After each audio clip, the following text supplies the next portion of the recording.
Hi, it's Nita. Thank you for joining Infinity Warrior and welcome to PTSD and the Mouse, Part 2. Oh, if Part 1 didn't freak you out a little bit, Part 2 will. God, I freaking guarantee you're going to want to stick around for this story. Because as always in life, yes, yes, and yes, things can always get worse. Like always. Never doubt it. Okay. That's why it's so important that we celebrate and recognize, like we learn how to recognize the good moments, the good times, because like when you think things are bad, you can guarantee somebody's going to kick the chair out from under you and it's going to get worse. Oh, welcome to part 2 of a really difficult 2 days. And, we're going to come to some conclusions at the end because I did go to therapy. I did learn what it all, like the irrational mouse or mice reaction, fear.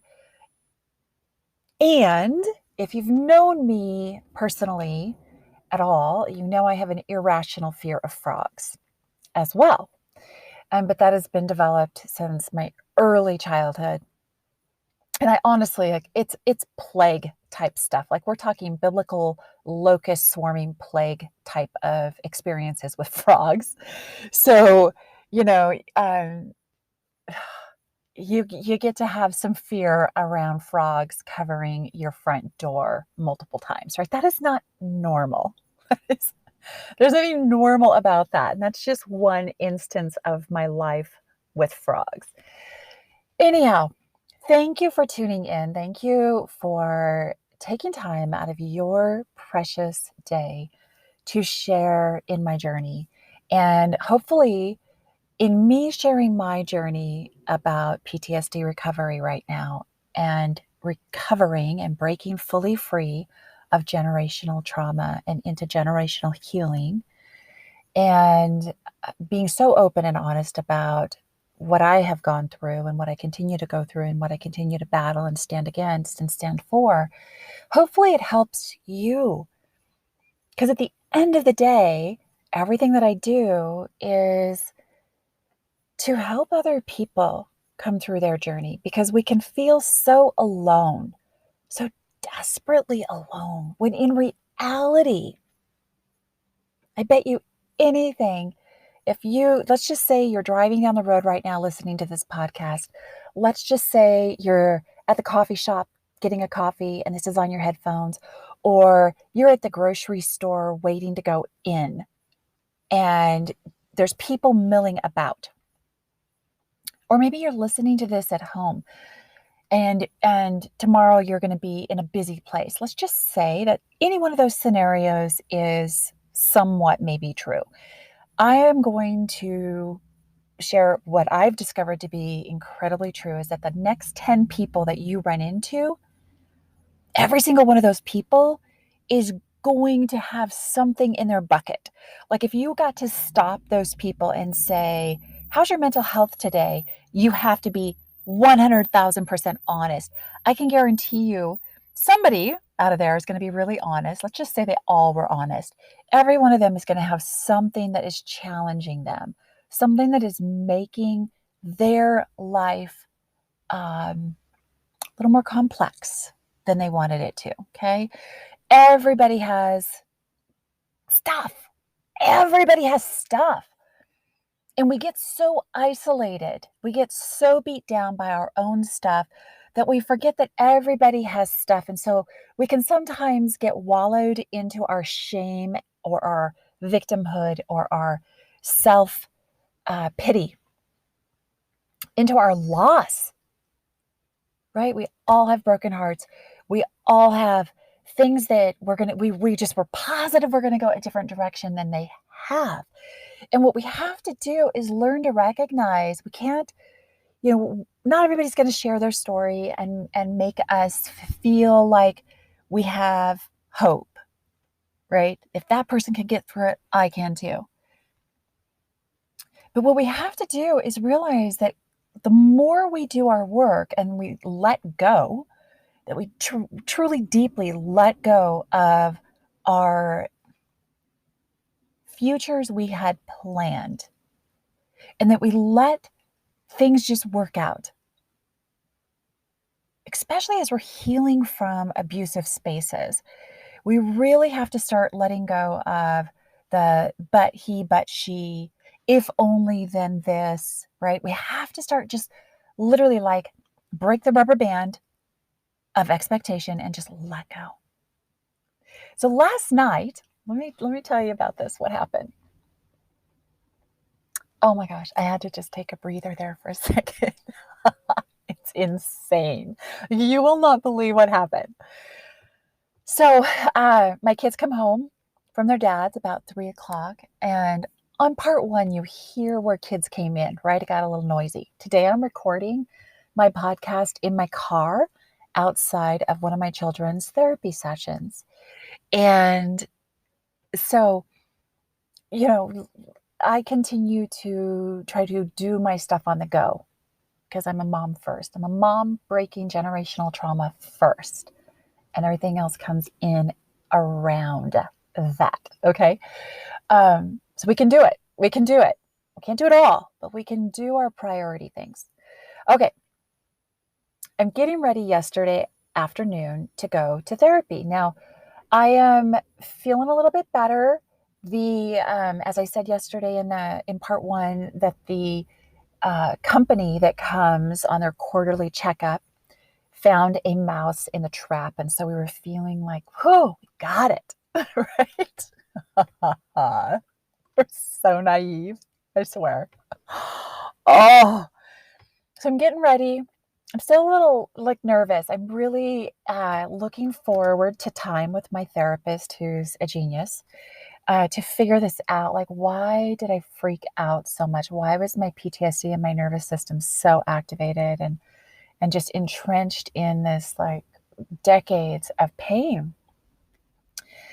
But I'm good. I'm not in active PTSD. I'm breathing normal. I'm not in a panic attack anymore. I'm feeling okay, right? I'm enjoying my kids being home, getting ready to go. And so I go grab all my stuff, my jacket, my boots. It's 37, 36 degrees, even though it's bright blue and sunny, it's cold. So get my hat, pack up my journal, get my water ready to go.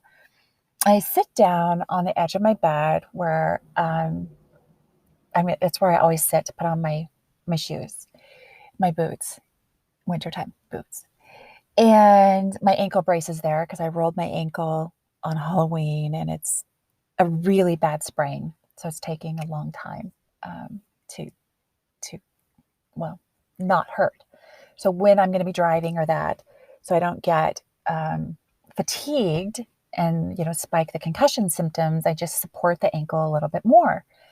Anyway, so I'm get my socks on, get my ankle brace on, and I put my right foot into my boot, and it doesn't feel right. Something's in my shoe. And at first I'm thinking, sometimes like I leave socks in the top of my shoe and I'm like, there's no sock. There's no sock in the top of my shoe. Like, holy fuck. Like, then it starts to roll through me. There is something in my boot and there should not be something in my boot. So I take it off and I know this is going to be bad. So I go out to my deck. Remember, I live in a very small, very tall house in the country. And it literally has 3 levels. It's very small, very tall. I'm on the top level and it has a little deck. So I go out on my little deck because I just know I'm a country girl. I've had things in my shoes before. Something bad is in this shoe, right? Oh my God. It's like, I feel like kind of icky right now. So I take the boot and I You know how you kind of like bang, bang, bang it on the edge of the railing? Not trying to kill anything, but to just get whatever's in out. Because I'm just sure it's not a sock. It's too heavy. Now I've realized it's too heavy for a sock. And there's a weight difference between the two boots because I've got them both out on the deck. Sure enough, on the third bang of my boot, a mouse fucking flies out of my boot. Oh my God. So if you couldn't hear that, a mouse flies out of my boot and lands on the lower deck.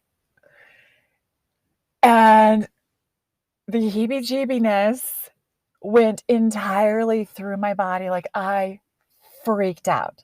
It was a complete and utter freak out, as though like it was in my cereal bowl or something, right?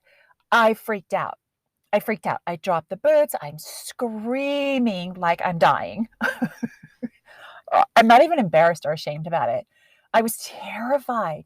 I was just terrified, and whoosh, right back into the PTSD attack.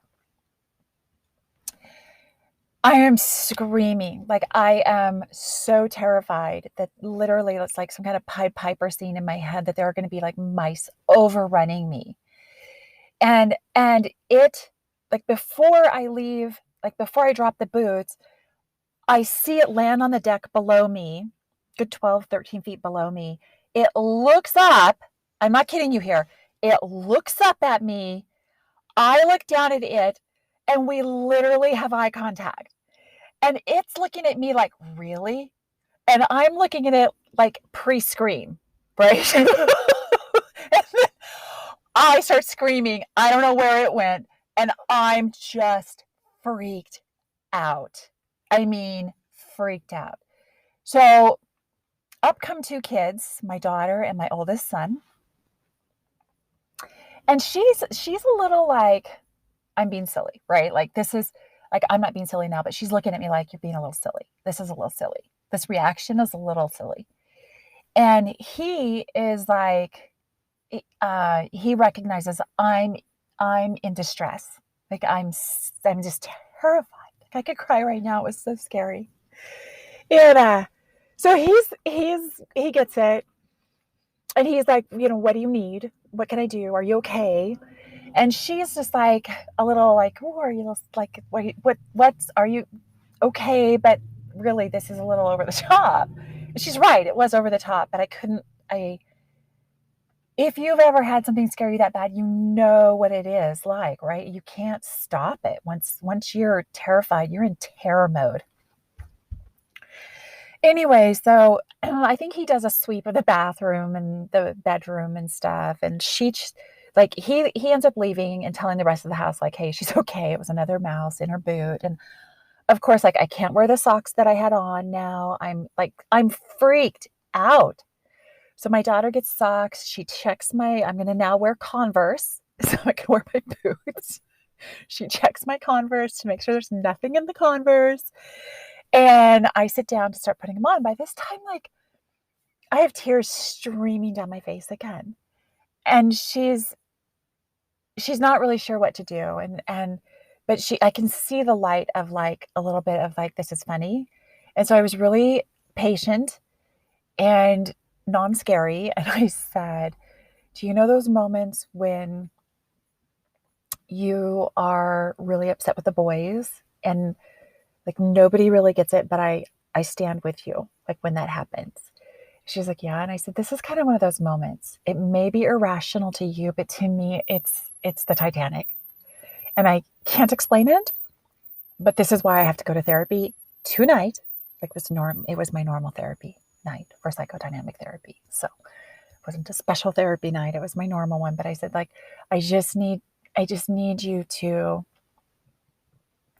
be non-humorous. Like, this isn't funny for me. And I get that I look funny. I get that it's silly. But I also know that you love mice. You have mice.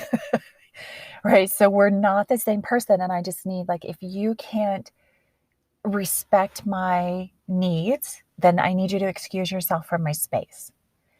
And just that simple act of me communicating in a respectful, kind, safe way to my 13-year-old daughter enabled her to step forward to meet my needs. And I want to pause there for just a moment. We're not going to take a break, but I want to pause there for just a moment and have you think about, like, when was seriously the last time that somebody was trampling over your feelings, your emotional needs, and you didn't stand up for yourself? It's really hard. It's really, really hard when we're in an emotional meltdown, an emotional fuck all, right? When we're in that space, it's hard to hold space for ourselves and our needs and to advocate for our needs, but we have to do that. We have to value ourselves that much because we are worth that. We are worth that. I understand and respect that a young teenager or any teenager or person might find that reaction to a mouse, second mouse in like 24 hours. And it was in my shoe, for fuck's sake. But still, I understand they might find that reaction over the top, silly, crazy, uncalled for. But it's not their call. Okay? So she was able to step forward. So we're going to step back into the story. But really, like, even if you have to hit pause here and just give yourself some time to think about that, honoring your own emotional needs in that time. Scary as fuck. God, I could cry. I can still feel it, right? Ugh. Okay. So back into the story. She's going to ride with me to therapy that evening. And with the concussion recovery, sometimes I'm awesome to drive by myself. Sometimes I ask somebody to please volunteer to ride with me. I'm driving without spikes in symptoms quite often. However, I recognize that I've had some really unprecedented emotional duress and physical duress because a PTSD attack or a panic attack, the after effects of that is exhausting on your nervous system and on your body. So I suggested earlier in the day when she first got home that, if she wanted to ride with me, that I'd get her a treat.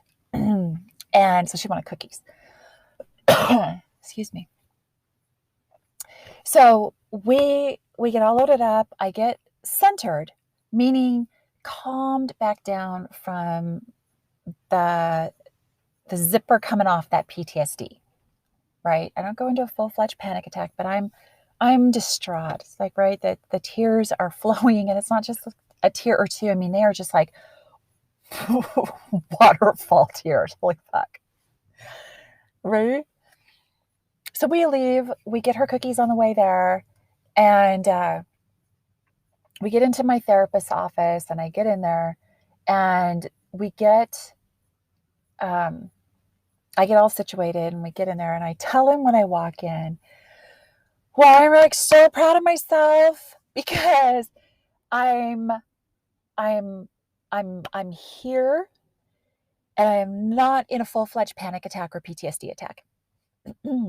And he's like, oh, okay. Do you want to tell me about it? Right? I want to get always, I want to do as much work as I can when I go to therapy. So there's no him-hawing around. If I have something big happening, I'm just right up front, like right out there. And get on my team. This is what we're talking about, right? We're not screwing around. This is what I have to talk about. Which really, is an awesome skill to develop. I was a little bummed because I had other stuff I had planned to talk about, but obviously all those things went aside Sunday morning. So he sits down, I sit down, and he just starts listening. And I tell him the story, and we're laughing because it's funny, right? The mouse, the cat, chasing them all around. Uh, and then I look at him because I realize in telling the story, I'm no longer having eye contact with him, but I'm trying to regulate my breathing. I'm now crying. And I realize that he is no longer laughing and he is respectfully taking in my reality and the reality that I'm in, like I'm describing this panic attack that I've gotten to, the art that I've done, how I kind of pulled myself back together after that. I grounded in nature. And I don't want to say blah, blah, blah, but all the things that were in part one. I describe all that to him. And he's just super serious, like so respectful, as a therapist should be, right? If he were still back there envisioning me in my fluffy blue Cookie Monster bathrobe, jumping around the bathroom, trying to not get, like, I don't know, killed by the mouse. I know it sounds stupid. That would have not created a respectful trust for me to go deeper, right? And to get to the root of the problem. So he's listening empathetically, and I am again crying. I can feel all the tension in me. I can feel all the terror in me. And so then I tell him, like, that's not it. So then I tell him about what happened right before I came with the mouse in my shoe. And I look at the clock, and I've used about 17 minutes of our time. I am always watching the clock when I'm in therapy, because if there are things that I have to have an answer to, I want to be sure and give myself 10 minutes at least to shut up and listen, to learn. So I am looking at that clock, and he starts asking me questions. He's like, why? And I unload that the frog, I have this frog phobia. I'm just parking that there with him. Like, also, you should know, I have the same reaction to frogs. And he's like, okay, random, noted. I don't think he said random. That's what my brain said. And so he goes, let's talk about the art. What did you do with the art? So I describe what the picture was, which was Hello, Love, and what I turned it into. And I turned it into this, I think I described yesterday, but I said, instead of describing it to him, I said, you know what, I have a picture of it. Let me just show you. And I handed him my phone with the picture, and he's like, wow, that's really cool. I like it. He asked, why that scene? And so I described, like, my dad always took me to places like that. My dad made me feel safe. He gave me a love of nature. He quizzed me about things in nature. He connected me to something that was very peaceful and very safe in my life. And he goes, there were somewhere and someone that you felt emotionally safe with, it sounds like. And I said, yeah, I did. My dad's been gone for a very long time. And so we talked about the picture some more.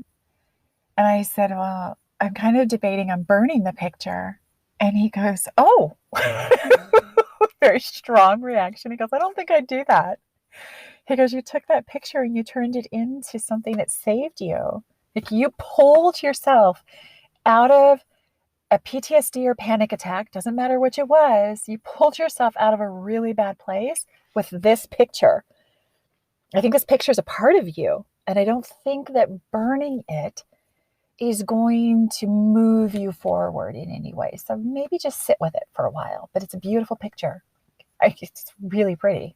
And I go, can you still see the hello, love? And he said, yeah, I can, but I think it's okay. And I said, yeah, I think it is too. And you're right. I think he'll keep the picture, at least for now. But I'm going to keep the picture. It's really pretty.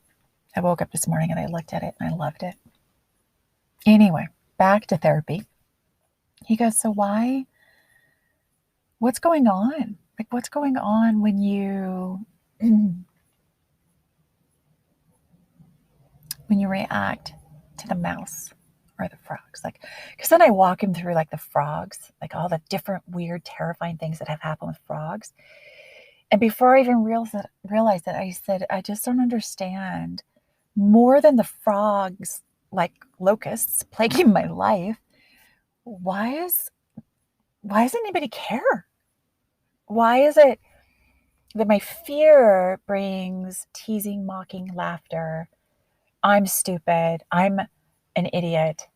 Why isn't anybody wondering why the fuck frogs are doing these things? Like, why would a frog show up in my shower, like, so randomly? Did somebody put it there? Why would a frog show up in my shoe? Why would a frog show up? And on and on and on and on and on. My entire, like, 5 decades of terrifying frog stories. And everybody just thinks it's funny. And it isn't funny. It actually is scary to me. And then that just kind of rolled into like childhood and my like life with animals not being respected, which made me think of my daughter because she is very much an animal against her brothers who are hunters, 2 hunters, and she is not. And she is very much an animal rights activist against these 2 hunters. And that kind of pulled me into my childhood of being raised on a farm. I'm a little choked up, so I apologize, but that is because I'm kind of fluctuating between tears and laughter. So I think that it's going to be okay for all of us if I'm a little choked up. But, and when he asked that, and I thought of my daughter and I thought of my own parallel childhood to young Nita, little Nita, and I remembered so many times being mocked for being me, being my emotional me, right? My boundaries, physical boundaries, were not respected in so many ways, were not honored in so many ways.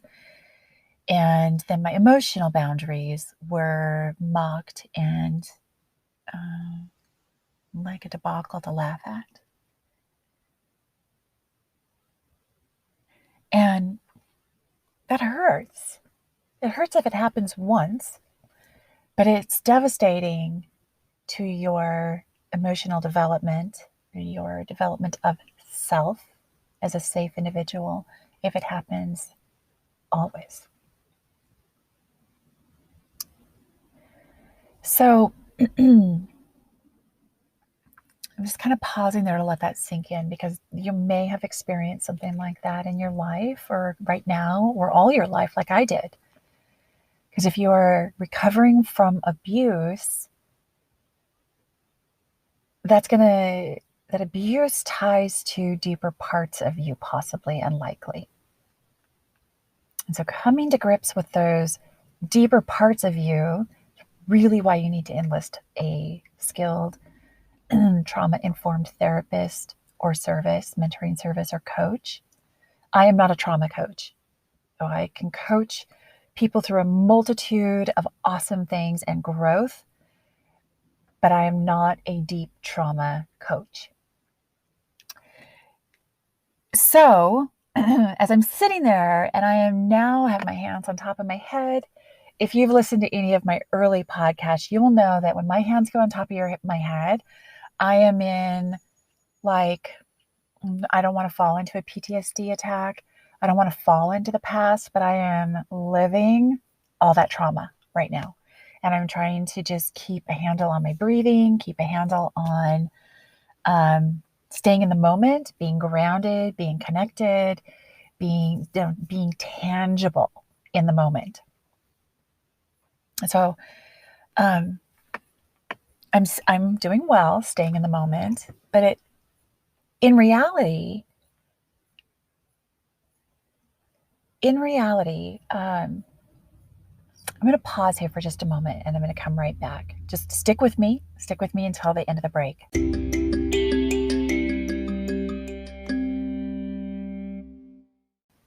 Thanks for sticking with me through that break. I paused because there's a timer on the podcast recorder and it's like, it was going to cut me off and I didn't realize that. It's a new feature there. I didn't realize. Anyhow, so what, like in that moment, I have my hands on my head. I am really trying to ground and stay in the moment and listen because he did a lot of listening. And then he put it together with me, not for me, but with me.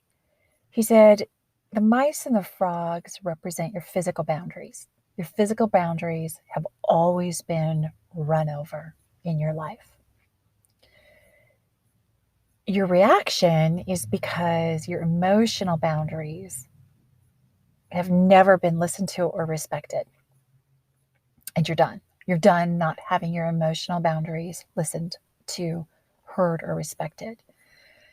And a key piece, I'm not going to go into details, but a key piece is that on Sunday morning, when the mouse and the cat first happened, I had sent out a text, and I may or may not have addressed that in part one.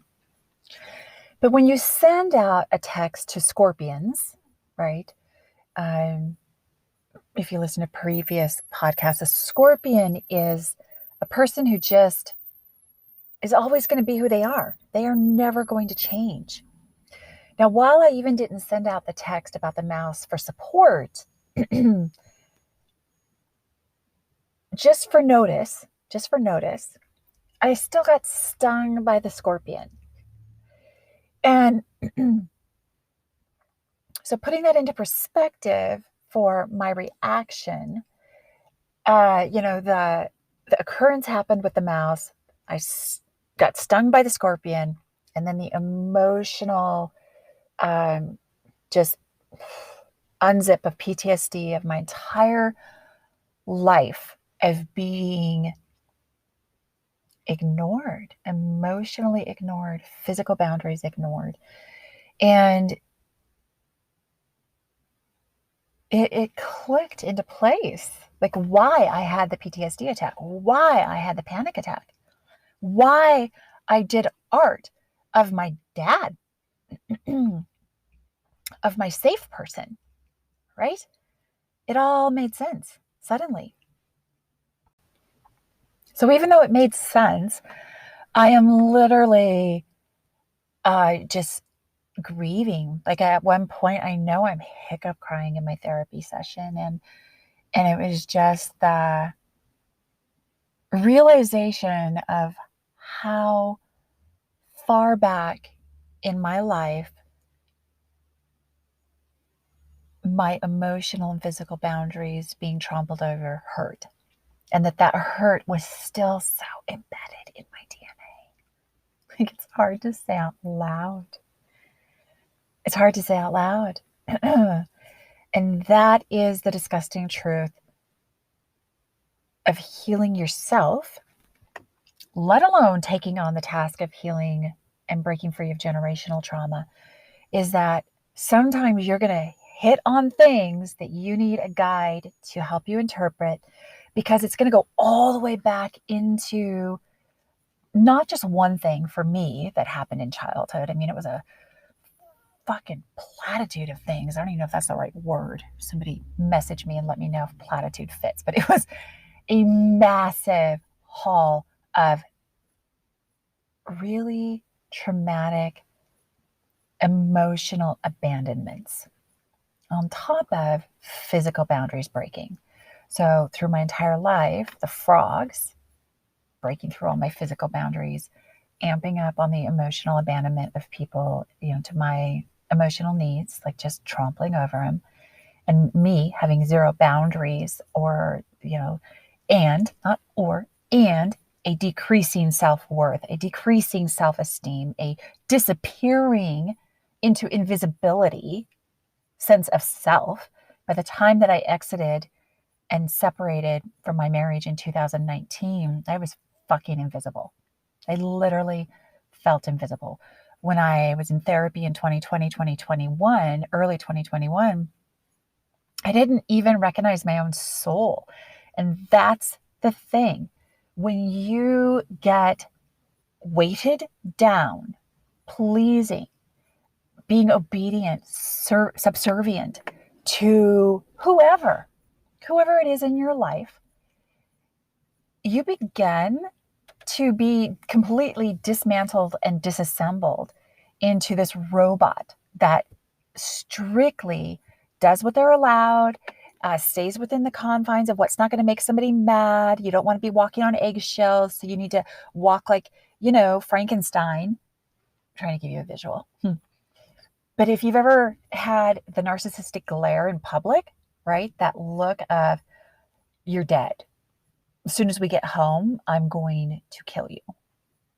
They're not going to physically kill you, but you know what it means. If you've ever had the narcissistic glare in public, if you've ever walked on eggshells, if you've ever held your breath so that you wouldn't even be noticed breathing in a room for fear that that the weight of the room would transfer onto you, if you have ever cried yourself to sleep where you needed to just sob it out of you like I did in therapy, but you didn't because you didn't want to wake up the other person because you knew that then all hell would break loose.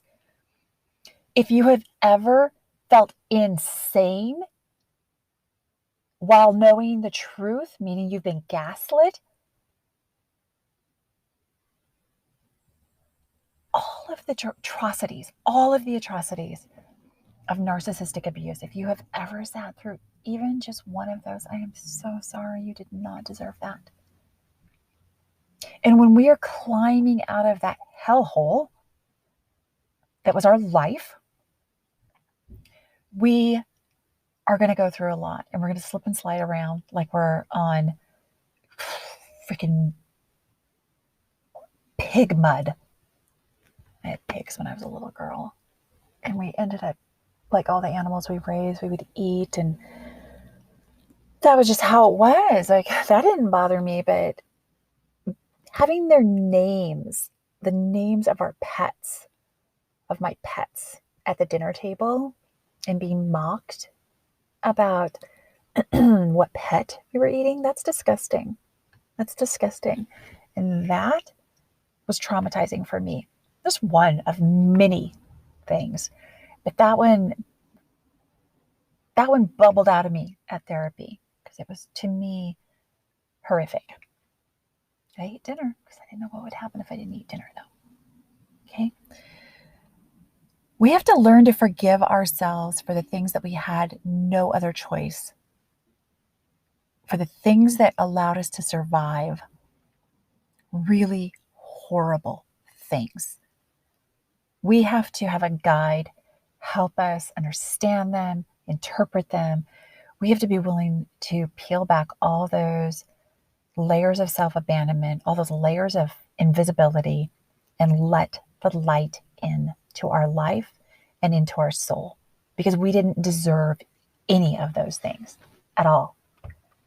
I didn't deserve to think I was invisible.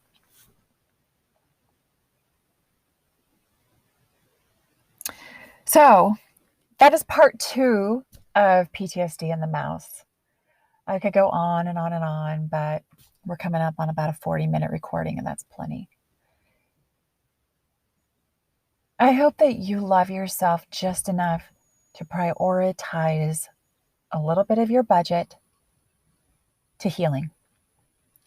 And I know that once you do that, once you get a taste that life doesn't have to be lived in this bubble of